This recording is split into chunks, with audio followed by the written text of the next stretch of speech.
Hello students, welcome to geography classes. भारतीय कृषि की समस्याओं के बारे में आज हम थोड़ी सी जानकारी प्राप्त करेंगे कि भारतीय कृषि जो है वो किस किस तरह की समस्याओं से जूझ रही है। देखो, एग्रीकल्चर जो है भारत का सबसे बड़ा पेशा है। ये तो आप जानते ही हैं कि यहाँ की 70% जनसंख्या जो है वो खेती कार्यों में लगी हुई है। तो 70% जनसंख्या को जो है रोजगार देने के बावजूद भी भारतीय कृषि जो है बहुत अधिक समस्याओं से घिरी हुई है। और अगर इन समस्याओं से निजात पा ली जाए, इन समस्याओं का निपटारा कर दिया जाए, तो शायद भारत का किसान भी जो है अमेरिका या इंग्लैंड के किसान की तरह एक बहुत प्रतिष्ठित जीवन जी सके। क्योंकि किसान का पेशा जो है, एक कृषक का पेशा जो है आज एक सम्मानजनक स्थिति में नहीं है। तो देखते हैं कि भारतीय कृषि जो है वो किस तरह की समस्याओं से जूझ रही है। तो इन समस्याओं को हम जो है विभिन्न वर्गों में बांट कर देखेंगे। पर्यावरणीय समस्याएं, यानी कि हमारे देश का पर्यावरण ही कुछ इस तरह का है कि समस्याएं अपने आप पैदा हो रही हैं। कुछ आर्थिक समस्याएं होंगी, कुछ संस्थागत समस्याएं होंगी, कुछ प्रौद्योगिकीय समस्याएं होंगी और इनके अतिरिक्त कुछ अन्य समस्याएं भी होंगी। तो इनमें से एक एक के बारे में जो है हम जान लेते हैं। सबसे पहले हम पर्यावरणीय समस्याएं, जो इंडियन इन्वायरमेंट है वही इस तरह का है कि कृषि के लिए बहुत सारी समस्याएं जो है इसने पैदा कर रखी है। तो सबसे, क्योंकि कृषि के लिए सबसे ज़रूरी चीज़ है कि पौधों को पानी मिलता रहे और पूरा साल पानी मिलता रहे। लेकिन आपको पता है कि भारतीय जो जलवायु है वो मानसूनी जलवायु है ना। भारतीय जो जलवायु है वो मानसूनी जलवायु है और मानसून जो है उसकी दो मेन समस्याएं हैं। पहला तो ये कि ये साल के 3-4 महीनों में सीमित है और दूसरा ये कि ये अनियमित है, यानी कि जो है विभिन्न जो है इसके आने की और इसकी बरसात की जो मात्रा है वो फिक्स नहीं है। तो इस तरह अनियमित मानसून जो है भारतीय कृषि के लिए जो है मतलब पूर्ण नमी जो है नहीं मिल पाती है। और सिंचाई की सुविधा जो है विकसित हुई है, इरिगेशन सिस्टम विकसित हुआ है, लेकिन उस लेवल का नहीं हुआ है कि पूरी कृषि की समस्याएं जो है वो सुलझाई जा सके। ठीक है। इसके बाद जो है बाढ़ और सूखे की स्थिति जो है भारतीय कृषि की एक बहुत बड़ी समस्या है।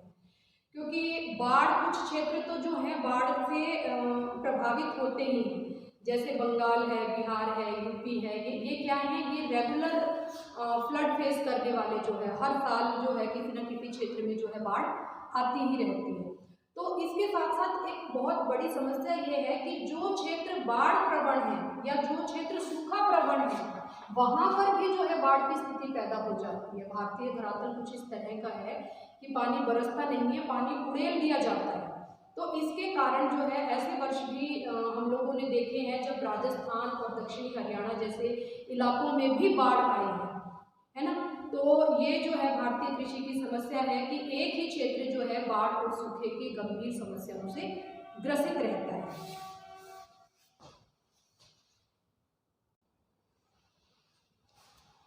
इसके बाद कुछ आर्थिक समस्याएं देख लेते हैं। आर्थिक समस्याएं जो है भारतीय कृषि की बहुत महत्वपूर्ण समस्या है और इसको जो है विभिन्न टाइटल्स के अंतर्गत अपन पढ़ लेते हैं। सबसे पहले यहाँ की कृषि की निम्न उत्पादकता है।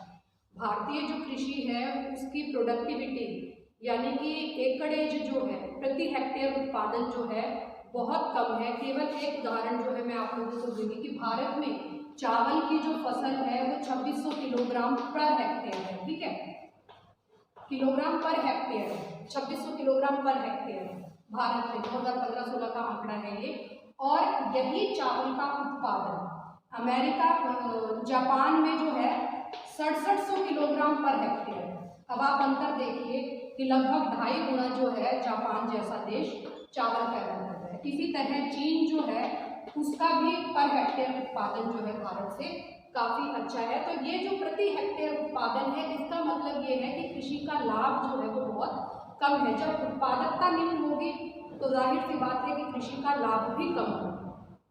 ठीक है, तो निम्न उत्पादकता जो है वो एक बहुत बड़ी समस्या है। इसके बाद है पर्याप्त साख सुविधा है, यानी कि भारतीय कृषक के पास पैसा नहीं है कि वो इन्वेस्ट कर सके किसी भी चीज़ को लाभकारी बनाने के लिए। कोई भी व्यवसाय है, चाहे कृषि भी एक व्यवसाय है, तो किसी भी व्यवसाय को लाभकारी बनाने के लिए हमें जो है उसमें इन्वेस्टमेंट करनी पड़ती है ना, इन्वेस्ट करेंगे तभी तो जो है उसमें से हमें प्रॉफिट मिलेगा। लेकिन क्योंकि भारतीय किसान के पास जो है सुविधाओं की कमी है, उसके पास पैसे की कमी है, तो वो उसमें इन्वेस्ट नहीं कर पाता, और इन्वेस्ट नहीं कर पाने के कारण जो है फिर वही बात की उत्पादकता जो है वो निम्न रहती है। हालांकि सरकार के द्वारा सुविधाएं दी जा रही हैं, लेकिन वो पर्याप्त नहीं है। जो अच्छी ऋण सुविधा है वो प्रत्येक किसान तक नहीं पहुंच पाई। और इसके बाद जो है विपणन सुविधाओं की कमी है, यानी कि किसान जो है केवल अपने खेत में पैसा लगा ही नहीं पा रहा है, बल्कि वो जो पैदा कर रहा है उसको लाभ की दर पर बेच भी नहीं पा रहा है ना। जितनी फसलें जो है किसान पैदा करता है उसके विपणन की सुविधा नहीं, यानी कि वो लाभकारी रेट पर जो है बाजार में नहीं बेच पा रहा है। कहने को जो है न्यूनतम समर्थन मूल्य है और बाकी सारी जो है सुविधाएं सरकार के द्वारा दी हुई हैं, लेकिन जो है किसान कई चक्रों में उलझ कर रह जाता है। जो बिचौलिए हैं, मंडियों तक अनाज को लेकर जाना, ये सारी समस्याएं जो है किसान को इस तरह घेरे रखती हैं कि वो अपना जितना उसने पैदा किया है उससे भी वो लाभ कमा नहीं पाता है। इसके बाद कृषि और उद्योग की दोहरी नीति यहाँ पर पाई जाती है। कृषि और उद्योग में जो है दोहरी नीति है। दोहरी नीति का मतलब ये है कि जब उद्योगों के लिए नीति बनाई जाती है तो सारे के सारे उद्योगपति बिठाए जाते हैं और जो है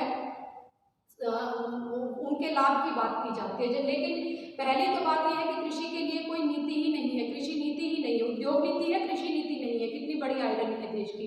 लेकिन फिर भी जो कृषि के लिए जो भी सुविधाएं बनाई जाती हैं वो सुविधाएं जो है राजनेताओं के द्वारा बनाई जाती है, पूंजीपतियों के द्वारा बनाई जाती हैं, और उसमें जो है किसान का प्रतिनिधि कोई नहीं होता है। तो इस तरह किसान की समस्याओं को सरकार तक रखने वाला भी जो है कोई नहीं है।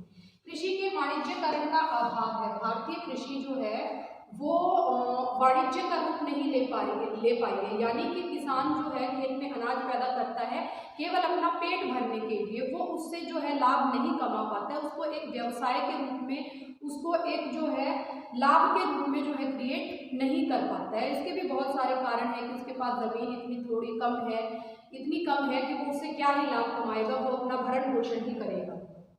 इसी तरह भारतीय कृषि में जो है बेरोजगारी है। भारतीय जो कृषि है इसमें अल्प बेरोजगारी है और व्यापक अल्प बेरोजगारी है। पूर्ण रूप से बेरोजगारी नहीं है, व्यापक जो है अल्प बेरोजगारी है, यानी कि जिस खेत पर 2 लोगों को काम करना चाहिए उसी खेत पर जो है परिवार के 4-5 लोग लगे हुए हैं, तो वो छिपी हुई बेरोजगारी या जो है अर्ध बेरोजगारी आप उसको कह सकते हैं। तो इस तरह ये जो है सारी आर्थिक समस्याएं हैं जो भारतीय कृषि के द्वारा फेस की जा रही है। अब कुछ जो है संस्थागत या इंस्टीट्यूशनल समस्याएं देख लेते हैं। इसमें जो है सबसे पहले ये है कि छोटे खेत और विखंडित जोत जो है वो बहुत बड़ी समस्या है। भारतीय जो किसान है उसके पास बहुत कम ज़मीन है। इसको जो है अगर एक डेटा के रूप में मैं आपको दूँ तो हमारे देश के 60% किसानों के पास जो है 1 एकड़ से कम भूमि है। ठीक है, 1 एकड़ से भी कम भूमि है 60% किसानों के पास। इन्हीं 60% में से 40% किसानों के पास आधा एकड़ से भी कम भूमि है। तो अब जिसके पास आधा एकड़ या 1 एकड़ भूमि है वो क्या उस पर जो है मतलब इन्वेस्टमेंट करेगा, क्या जो है उससे लाभ कमाएगा, क्या उसको जो है एक व्यवसाय के रूप में क्रिएट करेगा, है ना। तो इस तरह जो है जो खेतों का छोटा आकार है वो भारतीय कृषि की एक बहुत बड़ी समस्या है। और इसी के साथ विखंडित जोत भी है, यानी कि जो है खेत बिखरे हुए हैं आपस में। चकबंदी हमारे देश में जो है ग्रीन रेवोल्यूशन के टाइम कुछ क्षेत्रों में की गई थी, लेकिन उसको भी काफ़ी टाइम हो गया। और जो है जो इनहेरिटेंस जो पॉलिसी है भारत की कि जो है जो बाप का है वो बेटों में बटेगा और फिर उसके बेटों में बटेगा, तो वो जो खेत का आकार है वो बहुत छोटा हो जाता है और उससे जो है वो एक लाभकारी व्यवसाय के रूप में नहीं रह जाता है।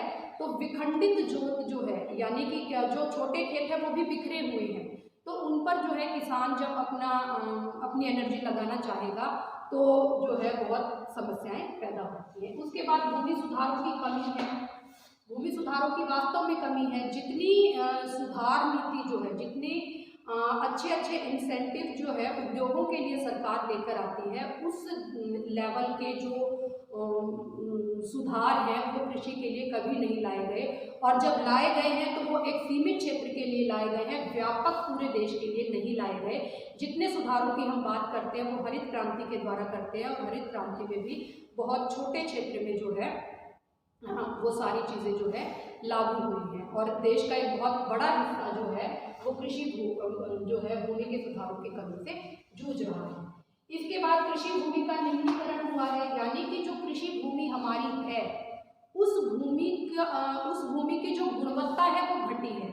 कृषि भूमि तो उतनी ही है, उस पर हमने जो है फर्टिलाइजर्स, केमिकल्स और इंसेक्टिसाइड, पेस्टिसाइड डालकर उस धरती में एक तरह से जहर सा घोल दिया है। उस भूमि को इस तरह से बना दिया कि जब तक हम उसमें भरपूर मात्रा में खाद नहीं डालेंगे, भरपूर मात्रा में जो है हम उसमें पानी नहीं देंगे, तब तक वो भूमि जो है किसी उत्पादन के लायक नहीं रहेगी। तो इस तरह जो है, ठीक है, हरित क्रांति ने हमारे उस समय के अनाज की समस्या को सुलझाया, ये बात बिल्कुल ठीक है, लेकिन जो है इस समस्या को सुलझाने के साथ ही हरित क्रांति ने कई तरह की समस्याएं जो है भारतीय कृषि के लिए छोड़ दी थी, क्योंकि आनन फानन में जो है सारी चीज़ें लागू की गई, और अब उसका रिजल्ट जो है हम डिग्रेडेड लैंड के रूप में या जो है ऐसी भूमि के रूप में देख रहे हैं जो कृषि के लिए बहुत ज़्यादा गुणवत्तापूर्वक नहीं है। इसी प्रकार कृषि भू उपयोग नीति का अभाव है, ठीक है, जो एग्रीकल्चर में जो है लैंड यूज नीति का जो है अभाव है, जो मतलब कि यहाँ पर जो है किसी तरह की ऐसी नीति को नहीं बनाया गया है जो पूरी जो है भारतीय कृषि की समस्याओं को समग्र रूप में देखता हो, ठीक है। तो उद्योगों के लिए इस तरह की नीति बनाई जाती है, लेकिन जो है भारत के कृषि के लिए, खेती के लिए जो है इस तरह की नीति नहीं अपनाई जाती है। इसके बाद कुछ प्रौद्योगिकी समस्याएं देख लेते हैं, यानी कि जो है टेक्नोलॉजी जो है वो एक ऐसी चीज़ है जिसने जो है जापान जैसे देश के किसान को 1 एकड़ भूमि से 67 किलोग्राम चावल पैदा करवा दिया। तो टेक्नोलॉजी इतनी बढ़िया चीज़ है, जापान की कृषि योग्य भूमि आपको पता है कितनी कम है, लेकिन फिर भी वहाँ पर जो है कितनी अच्छी जो है खेती किसान कर रहा है। तो उसका कारण यही है कि वहाँ पर टेक्नोलॉजिकल एडवांसमेंट है। तो भारतीय कृषि में टेक्नोलॉजी से रिलेटेड जो है समस्याओं की अगर हम बात करें तो सबसे पहले यहाँ पर पुराने तरीके हैं, खेती के बहुत पुराने तरीके हैं। आज भी जो है बहुत सारे जो छोटे किसान हैं जिनके पास आधा एकड़ या उससे भी कम भूमि है, वो किसान जो है जो परंपरागत कृषि के साधन हैं उन्हीं के द्वारा जो है खेती करता है। इसके बाद यहाँ की फसलों में जो है विभिन्न प्रकार के रोग भी लगते रहते हैं, और हर बार जो है एक नए तरह के जो है पर्यावरणीय समस्याएं ऐसी हैं कि जो है चाहे टिड्डी है या फिर और कोई तरह के कीड़े लग गए या जो है पतंगे लग गए, तो इस तरह भारतीय कृषि में जो है फसलों के रोग की बहुत ज़्यादा समस्या है। और सबसे बड़ी मुश्किल भारतीय कृषि के लिए क्या है कि जब हम समस्याओं को सुलझाने का प्रयास करते हैं, उसका लेकर आते हैं, उसका निदान लेकर आते हैं, तो वो एक नई तरह की समस्या को जन्म दे देता है। जैसे हरित क्रांति के द्वारा हमने उत्पादन को बढ़ाया, ठीक है, सिंचाई की और सारी की, लेकिन उससे क्या हुआ, भूमि की गुणवत्ता कम हो गई, और दूसरा जो है भूमि जो भोजन है उसकी गुणवत्ता भी कम हो गई। तो इस तरह जो है जो समाधान किए जाएं वो आगे की जो पृष्ठभूमि है उसको देखकर समाधान किए जाएं, तो वो शायद जो है ज़्यादा लंबे समाधान चले। इसी प्रकार फसलों के हेरफेर का अभाव है। एक तरह की मोनोटोनस एग्रीकल्चर जो है भारतीय किसान करता है, चावल बोता है तो चावल ही बोता है, गेहूं बोता है तो गेहूं ही बोता है, गन्ना बोता है तो गन्ना ही बोता है, उसमें हेर फेर वो जो है नहीं करता है। तो और हेर फेर जो है कृषि वैज्ञानिक जो एक बात का दावा करते हैं कि अगर फसलों को हेर फेर के साथ बोया जाए, उनकी जो है गुणवत्ता के साथ बोया जाए, हेरफेर के साथ बोया जाए, तो प्राकृतिक रूप से भूमि के उपजाऊपन को बनाकर रखा जा सकता है, लेकिन ऐसा नहीं किया जाता है। इसी प्रकार जो है अपर्याप्त सिंचाई सुविधाएं हैं। पूरे देश की जो भूमि है, क्योंकि मानसून की स्थिति तो पूरे देश में एक जैसी ही है, कोई भी क्षेत्र जो है ऐसा नहीं है जब पूरा साल भर बारिश होती है, तो पानी की कमी तो यहाँ पर है ही, लेकिन इसके साथ जो सिंचाई की सुविधा है वो पूरे देश को उपलब्ध नहीं है, जिसके कारण जो है कृषि का जो उत्पादन है वो कम होता है। इसके बाद यहाँ पर फलीदार और चारा फसलों के अंतर्गत भी कम क्षेत्र है। फलीदार फसलें जो लिगमेंटेड फसलें होती हैं, यानी कि जिनमें जो है फली जो है होती है, जैसे मूंग है, चना है, इस तरह के जो फसलें हैं ये भूमि में प्राकृतिक उपजाऊपन को बढ़ा देते हैं। लेकिन जो है केवल लाभ के चक्कर में गेहूं चावल, जनसंख्या के भरण पोषण के लिए गेहूं चावल से हम लोग बाहर निकल ही नहीं पाए, और जो है इस तरह फलीदार फसलों का भी कम हुआ, चारा की फसलों का भी कम क्षेत्र है, क्योंकि चारा फसलों को बोकर हम खेती के साथ पशुपालन को एक लाभदायक व्यवसाय बना सकते हैं। लेकिन हमारे यहाँ खेती के साथ पशुपालन जो है वो लाभदायक व्यवसाय इसलिए नहीं बन पाया कि किसान जो है केवल अपनी ज़रूरत का एक पशु जो है पालता है और बाकी उसको जो है, नहीं तो खेती को और पशुपालन को अगर जोड़ दिया जाए तो ये बहुत अच्छा जो है लाभकारी व्यवसाय हो सकता है। कुछ अन्य कारण भी हैं भारतीय कृषि की समस्याओं से संबंधित। सबसे पहले यहाँ की भूमि की पर जो है जनसंख्या का दबाव बहुत ज़्यादा है। हमारे यहाँ के जो एग्रीकल्चरल लैंड है उस पर पॉपुलेशन का प्रेशर बहुत भारी है। सबसे ज़्यादा जनसंख्या वाला देश हम बनने जा रहे हैं और भूमि हमारे पास उतनी ही है, तो हमारा जो सारी एनर्जी है वो जनसंख्या के पेट भरने पर ही लग जाती है। शायद यही कारण है कि हम गेहूँ चावल से बाहर नहीं निकल पाते। यहाँ का जो किसान है वो अशिक्षित है, रूढ़िवादी है और भाग्यवादी है, यानी कि जो है पढ़ा लिखा आदमी खेती नहीं करेगा, खेती वही करेगा जो अशिक्षित है या अशिक्षित है। तो इस तरह जो है खेती, जब तक शिक्षित व्यक्ति जो है किसी व्यवसाय में जो है एंटर नहीं करेगा तब तक जो है उसका डेवलपमेंट कैसे होगा। इसी तरह अगर अशिक्षित है तो वो रूढ़िवादी भी है, वो अपनी जो है पुरानी परंपराओं को नहीं छोड़ पा रहा है। भाग्यवादी है, भारतीय किसान ने ये सोच लिया है कि जो है भारतीय किसान ये सोच चुका है कि मुझे तो जो है केवल अपने और अपने परिवार का जो है पेट भरना है। तो इस तरह जो है अशिक्षित है, भाग्यवादी किसान है वो, और वो जो है लाभ के बारे में नहीं सोचता है। इसी प्रकार कृषि कार्य की निम्न प्रतिष्ठा जो है हमारे समाज में बनी हुई है। कृषि कार्य एक ऐसा कार्य है कि जो है कोई किसान अपने संतान को नहीं चाहेगा कि वो खेती का कार्य करे, और जो खेती करता है उसको भी समाज जो है एक प्रतिष्ठित पद जो है नहीं देता है। सूट बूट और कॉलर वाले व्यक्तियों को जो है, उद्योगपतियों को सम्मान की दृष्टि से देखा जाता है। लेकिन आज एक किसान को आज भी अपनी बात मनवाने के लिए जो है कितने महीनों तक जो है सड़क पर रहना पड़ा है। तो इस तरह कृषि कार्य की जो है निम्न प्रतिष्ठा हमारे समाज में है, और वही बात किसान की भी है। छोटे और मझोले किसान हाशिए पर है। मेरे हिसाब से ये बहुत इंपॉर्टेंट पॉइंट है कि भारतीय कृषि में जो छोटा किसान है और जो मझोला किसान है, यानी कि वो किसान जिसके पास जो है 1 एकड़ और आधा एकड़ से कम भूमि है, वो किसान हाशिए पर है।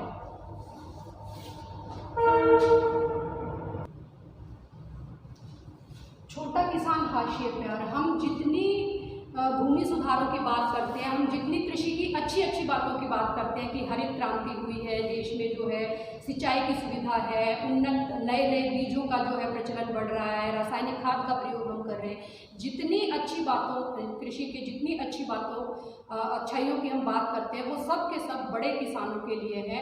और छोटा किसान जो है कृषि में जितने सुधार हुए हैं उन सारे सुधारों से आज भी वंचित है।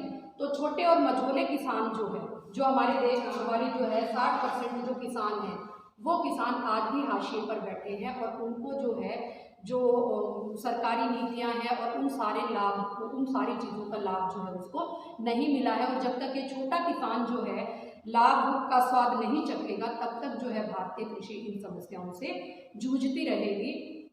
तो ये जो है भारतीय कृषि की कुछ समस्याएं थी। उम्मीद करती हूँ कि ये समझ आई होंगी। अच्छा, अब इनका समाधान अगर लिखना हो, मान लीजिए कि आपका जो क्वेश्चन है वो भारतीय कृषि की समस्याओं पर ना हो, बल्कि ये हो कि भारतीय कृषि को डेवलप कैसे किया जा सकता है, विकसित कैसे किया जा सकता है, तो हम इन्हीं पॉइंट्स को जो है सबको कंट्रोल करने की बात कह देंगे कि जो है जैसे मानसून की कमी है तो हम कहेंगे कि सिंचाई का विस्तार किया जाए, है ना। इसी तरह यहाँ जो है उनके इन्हीं पॉइंट्स को हम जो है निदान बना सकते हैं, इन्हीं पॉइंट्स को हम सोल्यूशन बना सकते हैं। तो इस तरह ये एक क्वेश्चन नहीं है कि भारतीय कृषि की समस्याएं क्या हैं, ये भारतीय कृषि की समस्याओं का समाधान भी है। इन्हीं पॉइंट्स को जब आप डिफरेंट एंगल से एक्सप्लेन कर देंगे तो ये जो है कृषि की समस्याओं का समाधान बन जाए। तो उम्मीद करती हूँ कि ये जो है आप अच्छे से प्रिपेयर करेंगे। वीडियो को अंत तक देखने के लिए बहुत बहुत धन्यवाद।